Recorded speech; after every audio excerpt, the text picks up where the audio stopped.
ओम नमः सिद्धेभ्यः नमो जुणाणम। सभी को सादर शुद्धात्म वंदन। अष्टानिका पर्व के अंतिम बेला पर गुरु पूर्णिमा पर्व तथा वीर शासन जयंती की आप सबको बहुत बहुत बधाई हो। यह हमारा शाश्वत नव वर्ष भी है, श्रावण कृष्ण एकम प्रतिपदा का यह दिन। तो आज हम जानेंगे कि ये वीर शासन जयंती, गुरु पूर्णिमा और शाश्वत नव वर्ष क्या है और क्यों इसे मनाना चाहिए। तो जैन दर्शन के परिप्रेक्ष्य में हम सबसे पहले समझते हैं काल चक्र, क्योंकि काल चक्र के ही निर्धारण से यह निर्धारित होता है कि कब कौन सा पर्व आ रहा है। तो हम सबसे पहले ये देखते हैं कि ये काल चक्र है क्या। तो काल बहुत ही प्रचलित शब्द है, इसका प्रयोग विभिन्न अर्थों में होता है।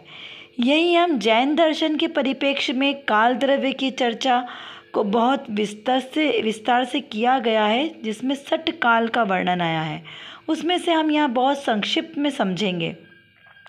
वैसे तो न्यायिक, वैशेषिक और बौद्ध, सांख्य, योग और अनेक भारतीय दर्शनों के अतिरिक्त पाश्चात्य दार्शनिकों ने भी किसी न किसी रूप में तो काल द्रव्य को स्वीकार किया ही है, किंतु जैसा सूक्ष्म और विशद विवेचन जैन दार्शनिकों ने किया है, वैसा अन्यत्र कहीं पर भी मिलना दुर्लभ है। जैन दर्शनानुसार काल का क्या स्वरूप है, उसके कितने भेद प्रभेद है, अवसर्पणी और उत्सर्पणी काल का चक्र किस प्रकार बदलता रहता है, कौन से क्षेत्रों में कौन सा काल प्रवर्तता है, विभिन्न कालों में मनुष्य आदि की ऊंचाई, आयु, उनका रहन सहन, पहनावा, खान पान, उनका बौद्धिक स्तर, ये सब काल की विशिष्ट परिस्थितियों के अनुसार इसमें दर्शाया गया है। भोग भूमि के जीव कैसे होते थे, कर्म भूमि के जीवों में क्या असमानता थी, कल्प वृक्ष का स्वरूप क्या था, कुलकरों की व्यवस्था, युग प्रवर्तक, तीर्थंकर, चक्रवर्ती आदि सलाखा पुरुषों का कैसा चरित्र होता था। फिर धर्म विध्वंस की चेष्टा करने वाले जो क्रूर हिंसक कलगी राजा होते थे, अर्धकलगी, ये सब किस तरीके से होते थे, ये सब का वर्णन इस जैन दर्शन में किया गया है।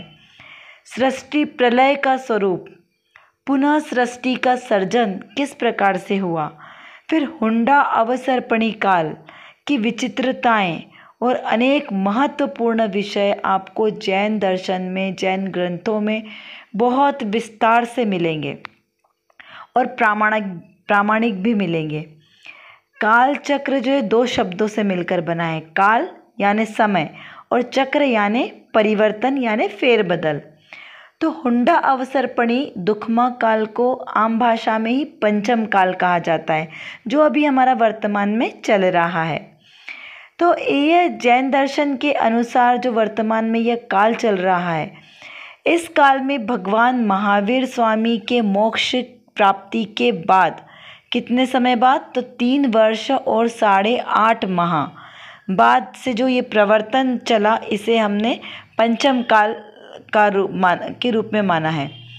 इस समय में मनुष्य की अधिक जो बुद्धिशाली होते थे, समृद्ध होते थे और इनकी आयु लगभग 120 वर्ष के लगभग होती थी और ऊंचाई 7 से 8 वर्ष की प्रामाणिक मानी गई है।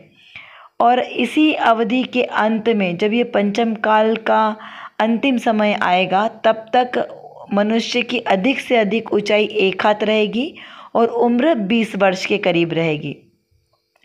अभी हम ये देखते हैं कि गुरु पूर्णिमा हमने कब से मनाना प्रारंभ की।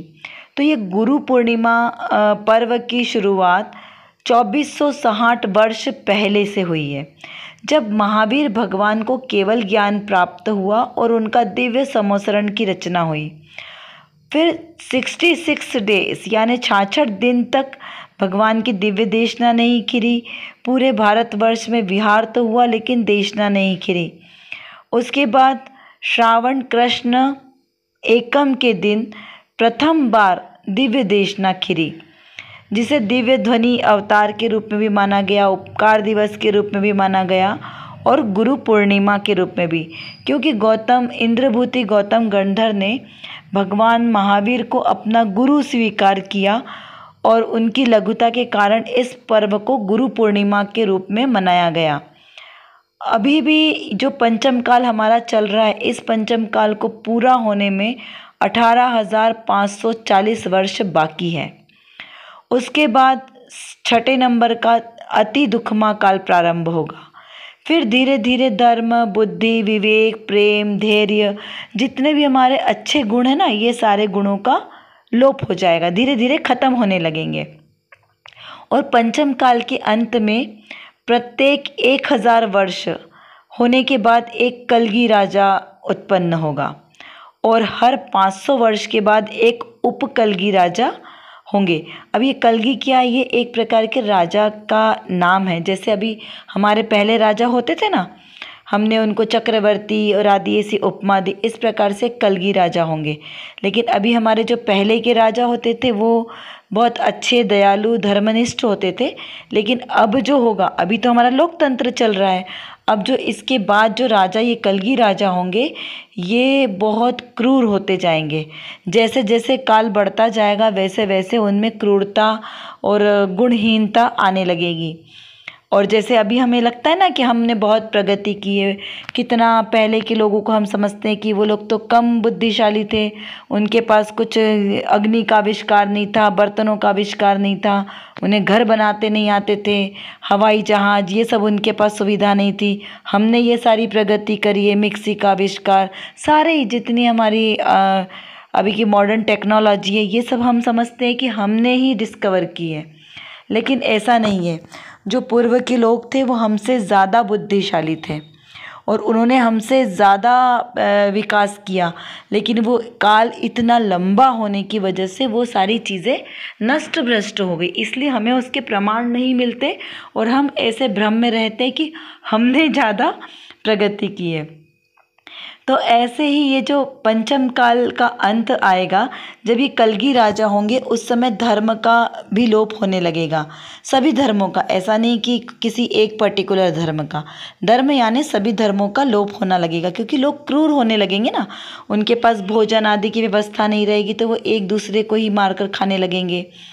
और जो अंतिम समय आएगा उस समय एक जैन धर्म ही रहेगा, क्योंकि महावीर भगवान का शासन, अभी जब महावीर भगवान का निर्वाण हुआ है तब से स्टार्ट होके जब दोबारा चतुर्थ काल आएगा और उसमें जब तीर्थंकर भगवान बनेंगे, तब उनकी जब दिव्य देशना खिलेगी, तब तक का समय पूरा ये काल कितना कहलाएगा? महावीर भगवान का ही शासन कहलाएगा।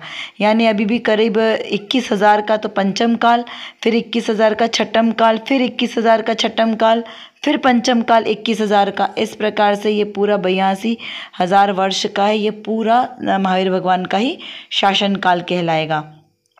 तो अंत में भी भावलिंगी दिगंबर जैन मुनिराज होंगे, लेकिन जो कलगी राजा होंगे वह उनसे भी आहार के समय टैक्स लेंगे, जिससे जो मुनिराज होंगे वो उपसर्ग जानकर, अंतराय जानकर, और वहाँ से उसके बाद से समाधि मरण के लिए उपवास आदि अंगीकार करेंगे और 3 दिन में समाधि मरण के साथ उनका समाधि मरण होगा। तो इस प्रकार से वो तो स्वर्ग जाएंगे, लेकिन जो कलगी राजा रहेगा वो भी एक देवों के द्वारा मरण को प्राप्त होगा और ये सब नरक में जाएंगे। इस प्रकार जब और समय थोड़ा बीतेगा, यानी पूरा अंतिम वाला समय आएगा, जब धीरे धीरे से कुवृष्टियाँ होने लगेगी और पूरा प्रलय काल आएगा, उस समय एक चतुर्विधि संघ, यानी एक मुनिराज, दिगंबर जैन मुनिराज, एक आरिका, एक श्रावक, एक श्राविका ही शेष रहेंगे और कुछ तिर्यंच गति के जीव इन चतुर्विधि संघ को क्योंकि ये धर्म के स्तंभ है ना, इसलिए इन सबको देवताओं के द्वारा मनुष्योत्तर पर्वत की गुफाओं में बहुत ही व्यवस्थित तरीके से सुरक्षित इनको रखा जाएगा। और जो कुछ हैं वो जम्बूद्वीप, अलग अलग क्षेत्र वाले अपने अपने जगह से इनको सुरक्षित किया जाएगा। अभी अगर हम ये देखें, क्योंकि हमें बहुत संक्षेप में लेना ना, हम बहुत ज़्यादा इसको भी विस्तार में नहीं ले सकते। यदि आपको विस्तार में जानना हो तो आप हमें ज़रूर लिखिए कमेंट बॉक्स में, हम आपको इसका विस्तार से भी डिटेल आपको बताएंगे। जैन परंपरा के अनुसार काल चक्र में उत्सर्पणी और अवसर्पणी के रूप में ये क्रमशः निरंतर परिवर्तन इसमें होता है। उत्सर्पणी काल यानी उत्थान का काल, बढ़ता हुआ जिसमें विकास होता जाएगा। और अवसर्पणी काल यानी घटता हुआ जो ह्रास का काल है, जैसे जो अभी हमारा अवसर्पणी काल चल रहा है यानी निरंतर गिरावट का। तो जो पहले हमारे ज़्यादा समृद्धि थी, ज़्यादा विकसित थे, उससे अभी हम कैसे हो रहे हैं, कम विकसित की तरफ आ रहे हैं। तो ये हमारा घटता हुआ काल है। इसमें उत्सर्पणी काल 10 कोड़ा कोड़ी का और अवसर्पणी काल भी 10 कोड़ा कोड़ी का। इस प्रकार दोनों मिलकर हुए 20 कोड़ा कोड़ी का एक कल्प काल यानी एक चक्र पूरा होता है। इस तरह के से पूरे असंख्यात चक्र पूरे होने पर एक हुंडा अवसर्पणी काल आता है। क्या आता है? हुंडा अवसर्पणी काल। और अभी जो ये काल चल रहा है ना हमारा, ये वही हुंडा अवसर्पणी काल चल रहा है, जिसमें बहुत सी विचित्र घटनाएं होती है। जैसे तीर्थंकरों के घर में पुत्री का जन्म होना, तीर्थंकरों का जन्म क्षेत्र अलग अलग होना। जैसे अयोध्या जी फिक्स है कि अयोध्या में सभी तीर्थंकरों का जन्म होगा और श्री सम्मेत शिखर जी से सब मोक्ष जाएंगे। लेकिन अभी काल दोष की वजह से अलग अलग जगहों से मोक्ष गए और जन्म भी अलग अलग हुआ। ऐसी और भी बहुत सारी घटनाएं हैं जो काल दोष के कारण देखने में आती है। और यहाँ पर अगर हम देखें कि काल किस तरीके से डिवाइड होता है, तो जो सबसे पहला काल है, जो अवसर्पणी से हम अगर काउंटिंग करते हैं, तो अवसर्पणी का सबसे पहला काल 4 कोड़ा कोड़ी सागर का, सागर भी बहुत बड़ी संख्या होती है। पंचम काल 3 कोड़ा कोड़ी सागर का होता है। चौथा काल 2 कोड़ा कोड़ी सागर का। और तीसरा काल 1 कोड़ा कोड़ी सागर में 72,000 वर्ष कम। फिर पंचम काल 21,000 वर्ष का। और फिर छठा काल 21,000 वर्ष का। फिर दोबारा से उत्सर्पणी काल चालू होगा, तो वो पीछे से चलेगा। जो छठा काल है वहाँ से स्टार्ट होगा। तो छठा काल कितना रहेगा? वापस 21,000 का। पंचम काल फिर से 21,000 का। उसके बाद मतलब हम पंचम काल गिन रहे, लेकिन वहाँ से काउंटिंग 1 2 3 से ही चालू होगी। अभी मैं आपको समझाने के लिए बता रही हूँ कि जो अभी पंचम काल है वो उस समय किस तरीके से आएगा। तो जो उस समय भी पंचम काल रहेगा वो भी कितना होगा? 1 कोड़ा कोड़ी में 72,000 वर्ष कम। फिर जो चतुर्थ काल यानी जो इस साइड से देखेंगे तो इधर से तीसरा और उधर का चौथा जो रहेगा वो रहेगा 2 कोड़ा कोड़ी सागर का। फिर पंचम काल 3 कोड़ा कोड़ी सागर का। और छठा काल फिर 4 कोड़ा कोड़ी सागर का। तो देखिए जो ये चौथे काल से जो पीछे से गिनेंगे ना, तो ये जो चौथे नंबर पे आएगा, चौथा, पांचवा, छठा, यानी 2 कोड़ा कोड़ी, 3 कोड़ा कोड़ी और 4 कोड़ा कोड़ी सागर के। ये जो 3 हैं, ये जो सबसे ज़्यादा समय के जो काल है, ये सारे भोग भूमि के काल होंगे। और जब हम उधर से ऊपर से चल कर आ रहे थे, तब भी जो स्टार्टिंग के 3 थे वो तीनों कैसे रहेंगे? भोग भूमि के रहेंगे, काल रहेंगे। और जो चतुर्थ काल आएगा वहाँ से कर्म भूमि का प्रारंभ होता है, जहाँ से कृषि, अशी, कशी, मसी, शिल्प, वाणिज्य, व्यवसाय, ये जो हमने पढ़े ना, आदिनाथ भगवान ने इन सब की शिक्षा दी। ऐसे ये वाले काल प्रारंभ होंगे। यानी मनुष्य मेहनत करेगा और अपनी मेहनत से धन, अपना भोजन और अपने रहने की व्यवस्था करेगा, उसको कहते हैं कर्म भूमि, यानी कर्म करना। भोग भूमि के जीवों को कुछ मेहनत करने की ज़रूरत नहीं होती है, क्योंकि वहाँ पे 10 प्रकार के कल्प वृक्ष होते हैं। और वो कल्प वृक्ष से आप जो चीज़ चाहोगे, दुनिया की ऐसी कोई वस्तु नहीं है जो उनके पास नहीं रहेगी, सिर्फ एक सम्यक दर्शन के अलावा। आप जो चाहे वो वहाँ पर मांग सकते हो।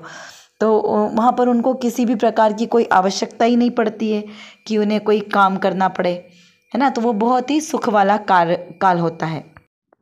अब जानते हैं हम कि जो पंचम काल के और छठे काल के अंत में जो 49 डेज़ की कुवृष्टियाँ होती है, उनके माध्यम से सृष्टि में किस तरीके से प्रलय होता है, तथा उत्सर्पणी काल में प्रारंभिक में फिर से वही 49 डेज़ की सुवृष्टियाँ के माध्यम से पुनः सृष्टि की रचना प्रारंभ होती है।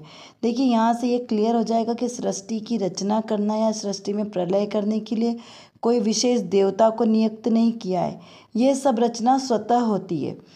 तो इस प्रकार जब ये 49 डेज़ में 7 डेज़ की 7 टाइप की वृष्टि होती है, उसके माध्यम से ये यहाँ पर पहले तो सारा सब कुछ ख़त्म हो जाता है, और जब दोबारा से पंचम काल चालू होता है उस समय ये सब स्टार्ट होती है।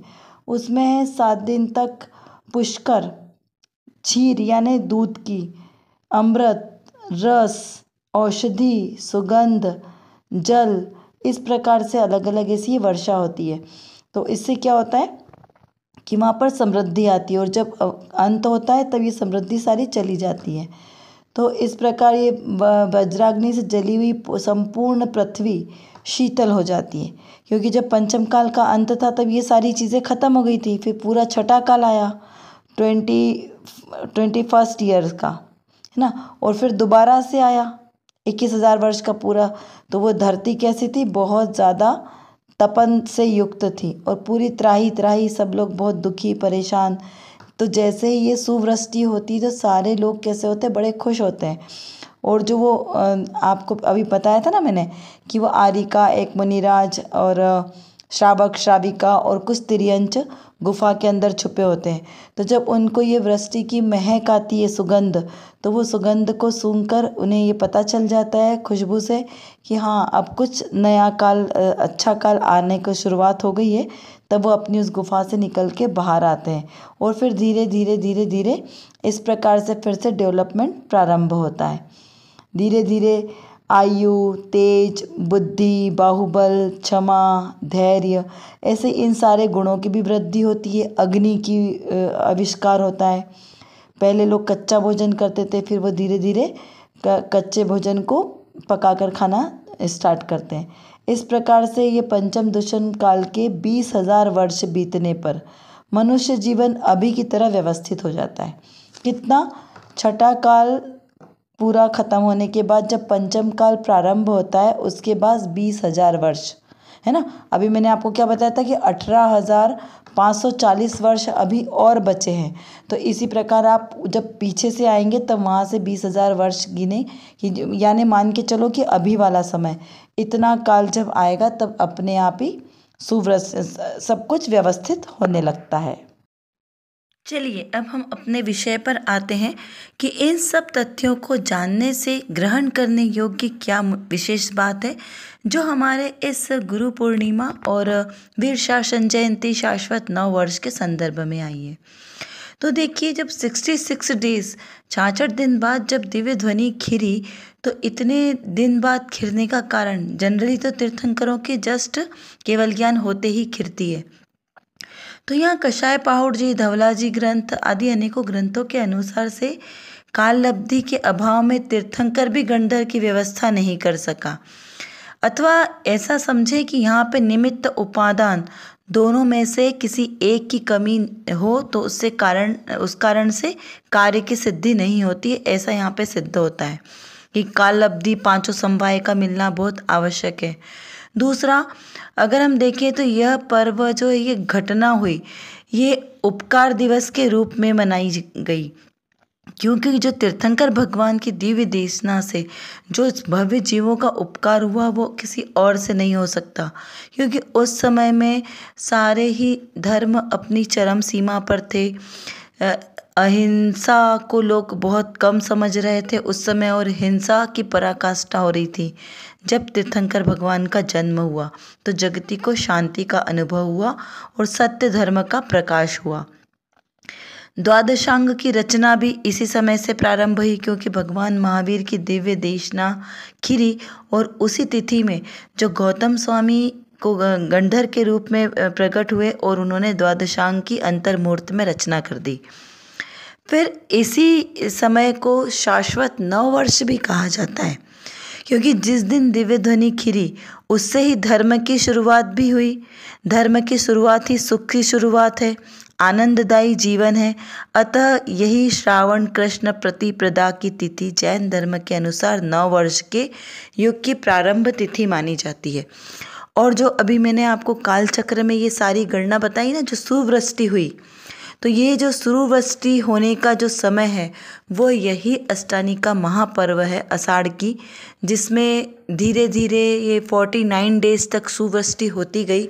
और जब जो मनुष्य, तिर्यंच, इन सब लोगों को जो खुशी की अनुभूति हुई और उन्होंने जो आनंद के रूप में उत्साह मनाया, उसको ये 9 वर्ष के रूप में प्रसिद्धि हुई, क्योंकि शाश्वत नववर्ष है ये। सारी शाश्वत जितनी भी घटनाएं होती है अधिकांश वो सब देवों द्वारा इसी दिन हुई होती है।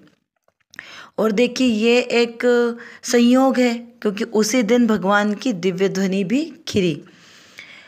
और अगर देखा जाए तो इस दिवस की जो घटना, ये जो घटना है, ये ऐसी बहुत महान महान घटनाओं से दिवस प्रसिद्ध हो जाता है। और जिस जिस कारण से, जिस घटना से भव्य जीवों का कल्याण हो, किसी का हित हो, तो वही वही घटना कैसी होती है, महान और सार्थक होती है। तो इसी वीर शासन जयंती से इस बात की भी सार्थकता सिद्ध होती है। फिर तीर्थोत्पत्ति दिवस, ऐसा भी कहना सार्थक है, लेकिन इसका ऐसा मतलब नहीं है कि इसी दिन भगवान की तीर्थ की उत्पत्ति हुई, यानी समोसरण की रचना हुई। उसके पहले भी 23 तीर्थंकरों का इस तरीके से समोसरण रचना हो चुकी है और भव्य जीवों की कल्याणकारी निमित्त दिव्य देशना खिरी।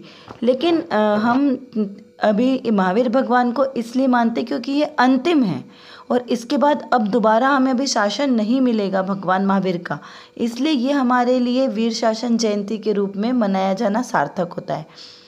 जीवन में परिवर्तन का दिवस, क्योंकि इससे पहले जीवों को जब पूर्व की देशना नहीं थी, उसके बीच के समय में जीवन उनका बहुत ही दुरूह था।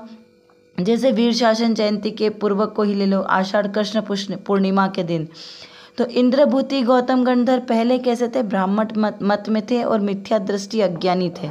उनका जीवन पूरा का पूरा बदल गया और उन्हें सम्यक दर्शन की प्राप्ति हुई, दिगंबर दीक्षा ग्रहण की और गंधर्व पद को उन्होंने स्वीकार किया।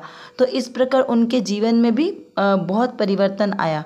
तो इसी दिन को गुरु पूर्णिमा के रूप में भी उन्होंने सार्थक किया, महावीर भगवान को अपना गुरु मनाया और यह तिथि गुरु पूर्णिमा के नाम से प्रसिद्ध हो गई। तो इसी प्रकार यह अष्टानिका के दोनों दिन अनेक नामों को सार्थक करते हैं। जन जन का कल्याण दिवस, ऐसे अनेक नाम सार्थक होते हैं। यहाँ पर इस पर्व को महान कहने से यह आशय नहीं है कि दूसरे धर्मों को हीन कहा है, किंतु उपकार और कृतज्ञता की को मुख्य रखकर यह जो पर्व है ये सर्वश्रेष्ठ कहा गया है। इसीलिए भगवान महावीर स्वामी के द्वारा बताए गए वस्तु तत्व को समझकर उसे जीवन में उतार कर उनके जैसा बनने का संकल्प और उनके ही जैसा परिणमन करना, इस प्रकार से जब हम संकल्प पूर्वक इस पर्वों को मनाते हैं तो हमारा यह वीर शासन जयंती और गुरु पूर्णिमा पर्व मनाना सार्थक होता है। इसी प्रकार कई अर्थों में इस पर्व की महानता को सिद्ध किया जा सकता है, किंतु इस दिन भगवान महावीर स्वामी के द्वारा बताए गए वस्तु स्वरूप को समझकर और उसे जीवन में उतारकर उनके जैसा बनने का संकल्प और उनके ही जैसा परिणमन करें तो ही हमारा यह पर्वों को मनाना सार्थक होगा। इस प्रकार वीर शासन जयंती और ये हमारा शाश्वत नववर्ष कई अर्थों में महान है, ऐसा जानकर हम स्वयं धर्म में प्रेरित हों और अन्य पात्र जीवों को भी इसकी प्रेरणा देकर समाज का, जगत का हित करें। अन्य भी सभी जीवों को इस सत्य धर्म से अवगत कराएं। वीडियो आपको अच्छा लगा है तो इसे लाइक करें, शेयर करें, सब्सक्राइब करें और अपना जीवन भी इसी प्रकार सुखमय बनाकर सार्थक करें, तभी हमारा इन पर्वों को बनाने की सार्थकता होगी। तो चलिए आज की क्लास में हम इतना ही सीखा है। अब हम अगली कक्षा में मिलेंगे, तब तक के लिए आप सभी को सादर जय जिनेंद्र।